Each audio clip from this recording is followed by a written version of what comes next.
300,000 Londoners who rely on the Docklands Light Railway each day, travelling from one of the 45 DLR stations across the capital, will have to find an alternative way to get around the city next week as the Rail, Maritime and Transport Union confirms a 48-hour strike to come into effect from Tuesday morning.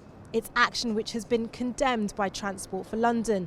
But Steve Headley, the Assistant General Secretary of the RMT, says the walkout is necessary due to an ongoing dispute over working conditions. We've got agreements that casual staff can only be used if there's no permanent staff available. They're not filling vacancies, they're bringing in casualised labour. And, they're breaking all the agreements that are there. There's also issues about severe bullying and intimidation, especially of union representatives and ex-representatives down there.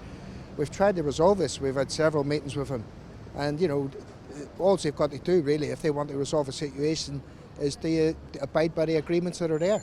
I mean, this isn't a case of we can reach some sort of compromise in between. The agreement's there and they're breaking it. So we really need a situation where they stop breaking the agreement and then we can think about calling off the strike.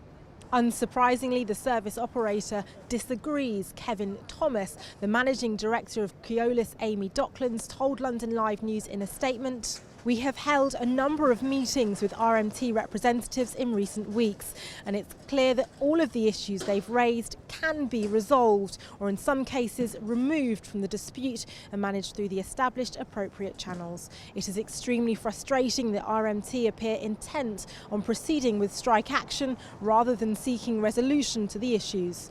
Such action will cause unnecessary disruption for our passengers, which I believe is avoidable." Next week's walkout is expected to lead to the suspension of the entire DLR line from 4 o'clock in the morning on Tuesday the 3rd of November. And it's also expected the knock-on disruption will be felt across the capital's wider transport network for 48 hours next week.